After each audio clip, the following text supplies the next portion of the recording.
The storm came in fast off the Bighorn Range, the way Wyoming storms always did in October, without much warning and without much apology. Marshal Cord Hale had been riding the high trail back toward Ridgepoint when the rain started, and he had been riding it for another hour after that because the alternative was a descent in the dark, and he trusted the trail better than the dark. He was 34 years old and had been riding difficult country for 12 of those years, and he knew, in the particular way that a man who makes his living reading landscape learns to know things, that the wet shale under Tipper's hooves was about as reliable as a politician's handshake. Tipper went down on the worst possible section of the trail. One front hoof caught a shelf of wet rock at the wrong angle, the leg buckled, and then there was that sickening slide of all four hooves at once, and the lurch of a good horse trying to find purchase where there wasn't any. Cord was off the saddle before the horse fully regained the trail, both of them breathing hard in the rain, and he did not need more than one look at the way Tipper was holding the right foreleg to understand that they were not going to be riding any further that evening. He led the horse the rest of the way down the mountain by hand. The rain came harder as they went, and the light went gray and then darker than gray, and by the time the trail leveled out onto a lower bench, he was wet to the skin, and Tipper was walking with the careful, deliberate step of an animal that had decided to compensate for pain by distributing its weight very precisely across everything that still worked. It was not a proud procession. The homestead appeared out of the dark the way small lights do in bad weather, suddenly and with an unreasonable amount of relief attached to it. Smoke from a chimney, a lamp in the window, a corral with two horses in it that turned their heads at the sound of Tipper's approach. Cord had been in enough tight spots in his 12 years to understand that sometimes the world put exactly what you needed directly in your path, and this was one of those times, and he was not going to be foolish about it. He had barely reached the gate when the porch door opened. The woman who came out was younger than he'd expected, perhaps 27, with the kind of practical stillness about her that people develop when they've had to manage things alone for long enough that managing things alone has become ordinary. She had a lamp in one hand and she was looking at Tipper before she was looking at him, which told Cord something immediately. "That leg's not right," she said. "No," Cord said. He came off a wet shelf up on the high trail. Went down hard. She handed the lamp to someone he hadn't seen yet, a woman standing in the doorway behind her, and came down the steps without hesitation. She ran her hand down Tipper's foreleg with the patient, unhurried attention of someone who understood what she was looking for and was not in a hurry to be wrong about it. Tipper stood for it. That was something. Tipper did not always stand quietly for strangers. "Soft tissue," she said finally, rising. "Not the bone. He'll need 3 weeks off the leg, maybe more, depending on how bad the swelling gets tonight." 3 weeks, Cord said. "At least." She looked at him directly for the first time. Her eyes were dark and level. "The creek bridge is out. A rider came through this afternoon and said it went with the morning storm. You won't be walking back to town on any road that exists right now," the woman in the doorway said, with the tone of someone who had been managing unexpected circumstances for a very long time and had developed a reliable system for it. "Bring the horse around to the corral and come inside. There's coffee." Her name was Ada Pruitt. She was 53, and she had the steady, unhurried manner of a woman who had made her peace with the fact that the world contained a great deal of inconvenience and had decided some time ago to meet inconvenience with coffee and practicality rather than with alarm. Her daughter was Ada Pruitt, 27 years old, who had learned what she knew about horses and herbal medicine and the treatment of soft tissue injuries from her mother and from books, and from the particular education that comes from necessity when you live 12 miles from the Fend, nearest town, and cannot always wait for help to arrive. Cord Hale had spent 12 years wearing a badge in 3 different Wyoming territories. He had learned to read men quickly and situations faster. He sat at Ada Pruitt's kitchen table that first night with coffee in his hands and rain on the window and Tipper settling into the corral outside, and he understood within the first hour that he had landed in a household that was going to require some adjustment in his usual approach to things. He was accustomed to being the most competent person in any given situation. It was an occupational condition. In the Pruitt household, he ranked third. The first morning was stiff with the particular awkwardness of two strangers who had been dropped into proximity without choosing it. Cord was up before dawn out of habit and found Ada already at the corral in the gray light, crouched beside Tipper's foreleg with a compress that smelled of something herbal and sharp. She was focused completely on the work and did not look up when he came to lean against the rail. He watched her for a while before he spoke. "What is that?" he said, nodding at the compress. "Yarrow and comfrey in a linseed base." She still didn't look up. "Your horse is going to want to put weight on it before it's ready. The compress will help with the swelling and slow that impulse down." Cord considered this. He had his own ideas about horse medicine, accumulated over 12 years of keeping Tipper on the trail in all conditions, and those ideas did not include compresses that smelled like a kitchen garden. He did not say this. He said, "Is there something I can do to help?" Ada looked up at him then. Her expression was not unkind, but it was frank in the way that people who live alone are sometimes frank, without the social softening that comes from too much company.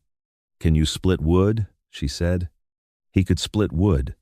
He split wood for most of the morning, which was at least useful, and by the time Clara called them both in for the midday meal, he had worked through enough of his own restlessness to be better company than he had been at breakfast. It became his pattern. Ada managed Tipper and the household's other animals with a competence that he found, over the following days, increasingly difficult to observe critically. The horse improved.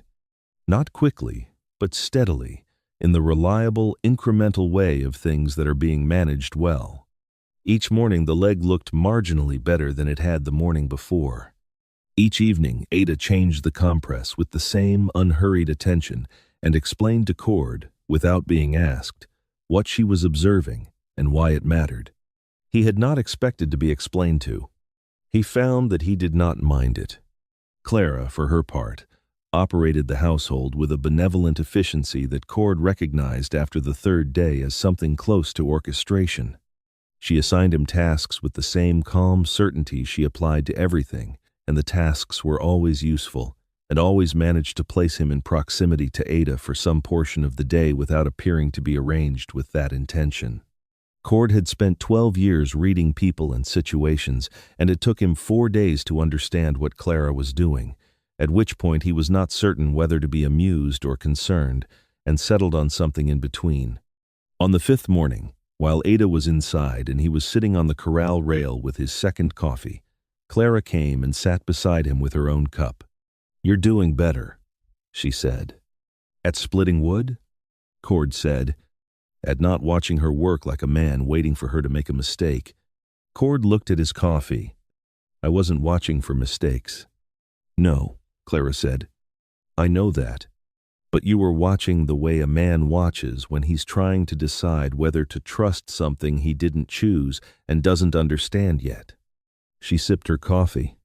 "It's the same look my late husband had the first time Ada diagnosed a lame horse better than the man he'd paid $10 to look at it. He got over it." "How long did that take?" "About a week," Clara said. "You're ahead of schedule." She went back inside. Cord sat on the rail a while longer and thought about what she'd said. The walk started on the 6th day, practically enough.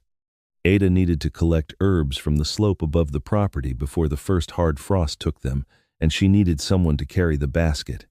Cord carried the basket.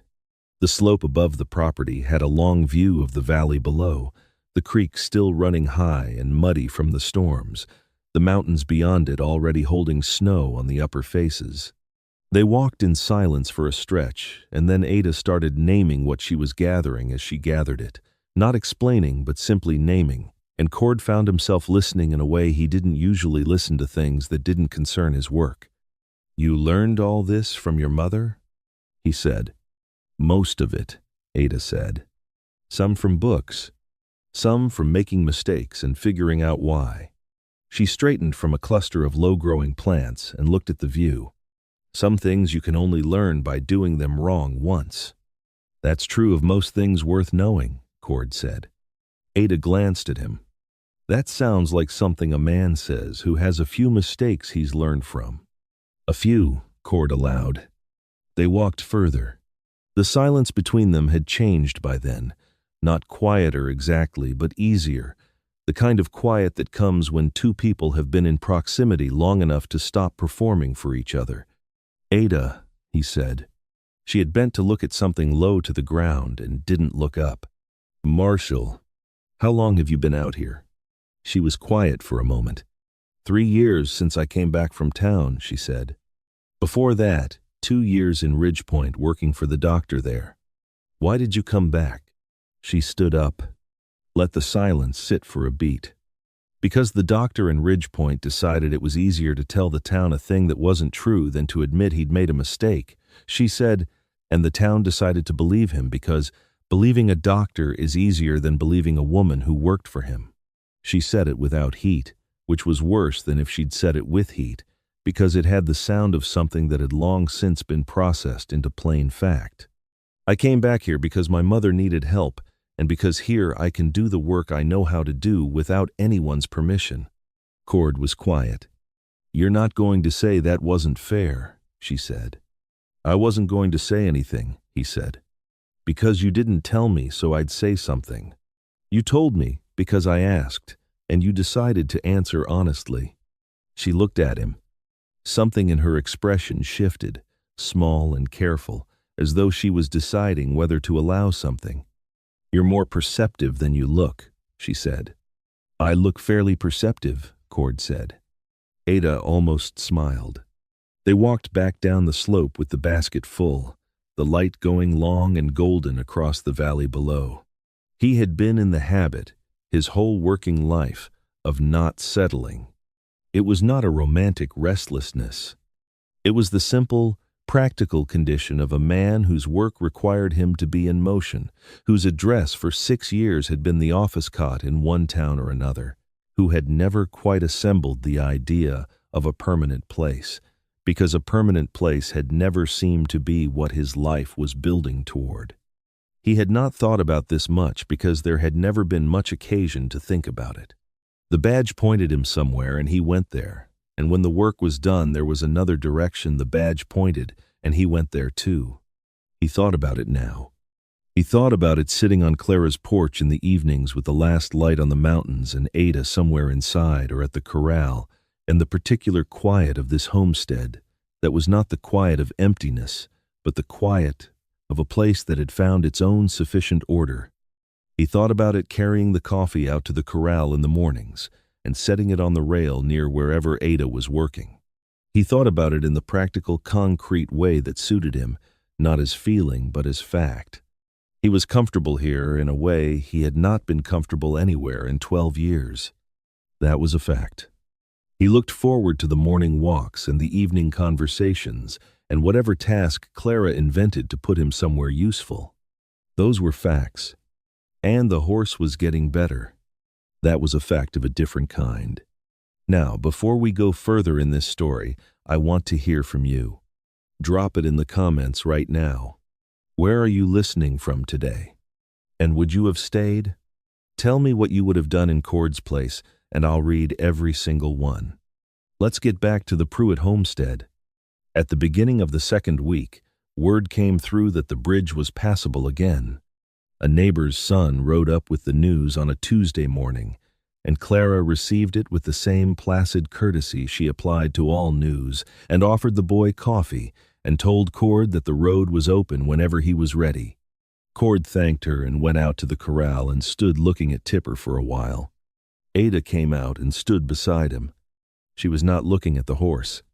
He's getting there, she said, but he's not ready to carry you yet. Another 10 days at least. Cord nodded. He knew this already. He had been watching the leg every morning with the same attention he used to watch the road on patrol, and he could see for himself that the horse was improving but not yet improved. He also knew that the bridge was passable. He stayed. He told himself this was because of the horse, which was true. It was also not the whole truth, and he was honest enough with himself to know it.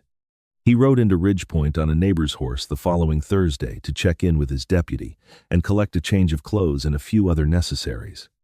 His deputy, a solid young man named Reeves who had been managing the office capably in his absence, looked him over when he walked in with the expression of a man forming an opinion he did not intend to keep entirely to himself.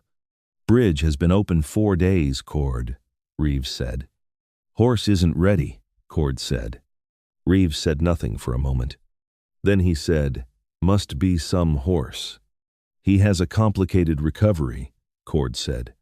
"He bought bandage cloth at the mercantile because they were running low at the ranch. He bought coffee because he had noticed they were nearly through their supply and had not intended to notice this, but had noticed it anyway. He found a used veterinary text at the back of the same mercantile, wedged between an almanac and a water-stained volume on Kansas land claims, and he bought that too without fully examining why.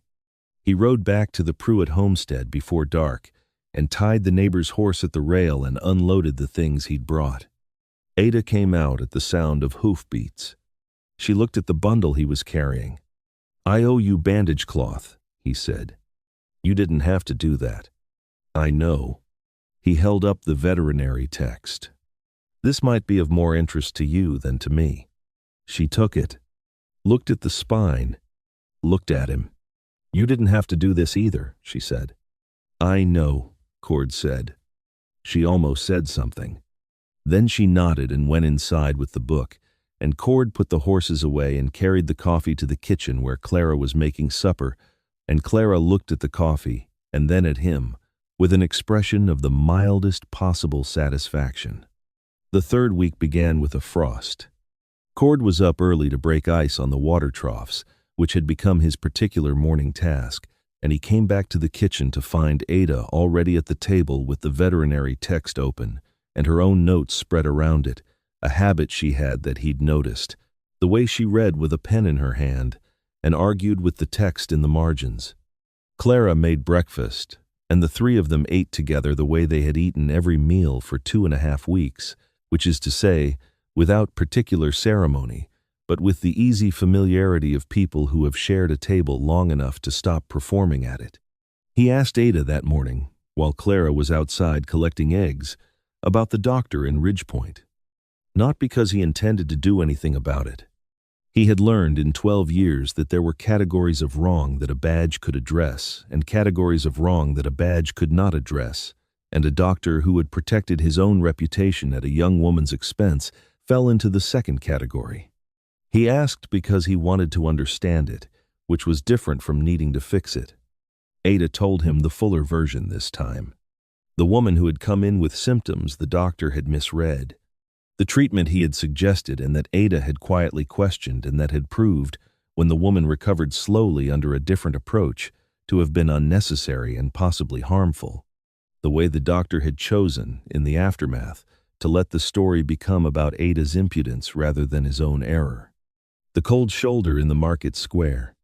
The way people who had been perfectly friendly for 2 years suddenly found reasons to look elsewhere when she passed. She told it plainly, which was how she told most things. "That's a specific kind of loneliness," Cord said. "Being where you know people and having them decide not to know you back." Ada looked at him. "Yes," she said. She was quiet a moment. "Have you been there?" He thought about it honestly before he answered. "Once," he said. "Early on. Made a call that turned out to be the right one, but nobody wanted to hear that at the time. Different kind of wrong than yours, but the same particular cold. Did it get better?" "Eventually," he said. "What helped was having work I believed was right regardless of what anyone thought of it." Ada nodded slowly.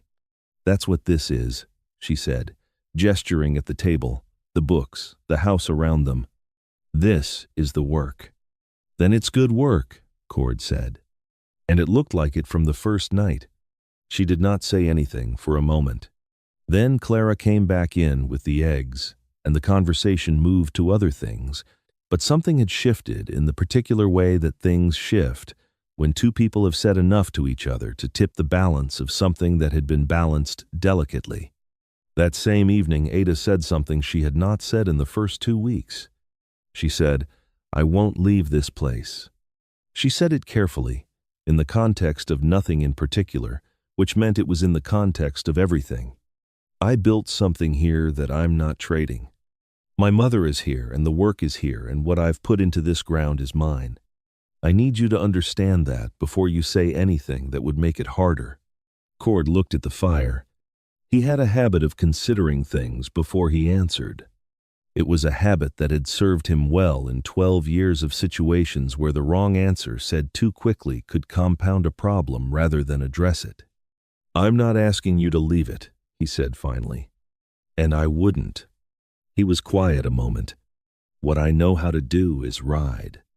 I've been doing it so long I forgot to notice that riding out and riding back are two different things. One of them is a habit. The other one is a choice." Ada looked at him. "That's a careful answer," she said. "I mean it," Cord said. "That's a different thing from careful." She considered him. The fire crackled. Clara, who had been quietly present in the room, chose this particular moment to develop a pressing interest in something in the other room. "I know you mean it," Ada said finally. "I'm afraid of what happens when the road pulls again, and meaning it isn't enough to keep you here. I can't promise you the road won't pull," he said. "I won't lie to you about what this life looks like from the inside." He looked at her directly. "What I can tell you is that I've been in enough places to know what it feels like when a place is the one you're supposed to be, and this is the first time in 12 years I've recognized that feeling." Ada was quiet for a long time. "Tipper's nearly sound," she said. "He is," Cord agreed. She looked at the fire for a moment.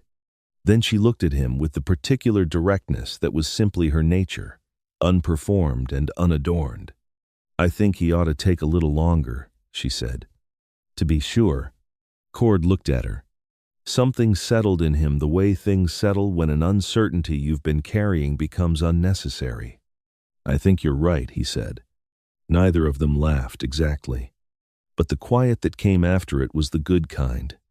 He rode out the next morning. He needed to, and Ada understood that. 3 weeks away from the office was its own problem, and there were things that needed attending, and she did not ask him not to go. She walked with him to the gate, and he saddled Tipper with the careful attention of a man who did not intend to push a healing horse, and he mounted slowly and looked down at her in the morning light. "I'll be back before the week is out," he said. "I know," Ada said. That was the whole of the exchange. It was sufficient. He was back in 4 days. There was a matter in Ridgepoint that resolved faster than expected, and Cord did not examine too closely how much his definition of fast had been influenced by what he was riding toward. He rode in late afternoon, and Tipper's gait was sound and easy, and the horse, when he came into the familiar corral, seemed to relax in a way that Cord had only seen him relax in one other place. Ada was at the kitchen table with her books when he came in. Clara was on the porch. Cord set his saddlebags down. He had brought coffee. He had also brought a particular packet of seeds that he had found at the mercantile, and that had been described by the woman there as useful for any kind of medicinal kitchen garden, and which he had bought because he had noticed, walking the slope with Ada, that her supply of certain plants was going to be thin by spring. Ada looked at the seeds for a moment. "You're learning," she said. "I pay attention when it matters," Cord said. She set the packet on the table beside her books. Something in her expression was different from when he had left. Not softer exactly. More open, in the way that a door that has been standing closed for a long time looks different once someone has actually opened it. Clara came in from the porch and looked at the two of them and went directly to the stove with the pleased efficiency of a woman who has been waiting several weeks for a particular situation to arrive at its natural conclusion. He courted her that winter with the same steady patience he'd spent 12 years applying to things that mattered. Sunday visits that became longer than Sundays, and then visits on days that weren't Sunday because the occasion presented itself. He talked to Clara, formally, On a gray February morning in the kitchen while Ada was at the corral, and Clara received him with the expression of a woman receiving information she had already considered settled for some time. "You've known a good while," Cord said. "Since the third morning," Clara said pleasantly, "when you started setting the coffee on the rail before she asked for it. That's not a thing you do for a horse you're waiting to recover." He asked Ada in March, at the corral, because that was where it had all begun and where it had, in its way, been going since. Tipper was standing in the afternoon sun, sound and easy, his coat grown thick through the winter, and his leg carrying him with the same fluid confidence it had before the fall on the wet trail. Nothing left in the horse's step to suggest the 3 weeks that had passed. Ada said yes before he got the whole question out. She said it plainly, the way she said most things, without decoration and without hesitation, and with the particular quality of a woman who has thought about something long enough that the answer was already formed. They were married in May in the small church in Ridgepoint, which was a town that had once decided what it thought of Ada Pruitt and was in the process of being quietly corrected about it. Clara sat in the first pew with the expression of a woman whose instincts had been vindicated. Reeves stood at the back and grinned at Cord in a way that Cord chose not to look at directly.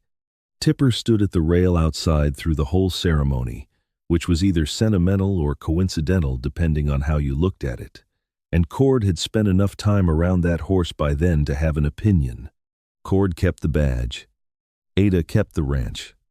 They built a room onto the back of the house that spring, wider than the original rooms, with a window that looked out over the corral and enough shelving for every book Ada owned plus several she didn't yet. Cord rode out when he needed to and rode back when he was done, and the riding back stopped being the automatic half of the same motion and became instead its own deliberate thing, something he chose each time, which was better. In the 3rd year, word reached them that the doctor in Ridgepoint had retired. His replacement was a younger man, recently arrived from the East, who came out to the ranch one afternoon to introduce himself to what had become, by then, the most reliable treatment practice in the county for anything the town doctor couldn't get to fast enough, which was most things in the hill country. He shook Ada's hand and called her by her name and asked straightforward questions about her methods, and Ada answered them the same way she answered everything, plainly and without apology. After he left, Cord found her at the table with her books. "Well," he said. "Well," she said. He sat down across from her. She was looking at something in one of the books with the focused attention she brought to things that interested her, and the afternoon light was on the table between them, and the house was quiet in the particular way of a place that has found its own right order. He had spent 12 years riding toward the next thing. It had taken one bad step on a wet trail, a 3-week horse, and a woman who had built something worth staying for to show him that he had already arrived. He had been arriving for some time, in fact. He just had not known until he got here what arriving looked like. The people who last the longest out here are not always the ones who arrive first, or ride hardest, or make the most noise about their own competence. Sometimes they are the ones who build something certain in uncertain ground, quietly, on their own terms, and keep it running until the world around them has the sense to notice. Ada Pruitt built exactly that. And Cord Hale, a man who had spent 12 years treating a badge as his only address, found his way to it by the most unglamorous possible route. A wet trail, a bad step, a lame horse and a washed-out bridge, and a woman who looked at his best animal before she looked at him and understood immediately what needed doing. That is what love looks like sometimes. Not a lightning strike. Not a grand declaration in the rain. Just a woman with a compress and a patient hand, and a man who had sense enough to stop hovering and start paying attention. Thank you for riding with me today. I am grateful you were here. Until next time, keep riding and keep writing.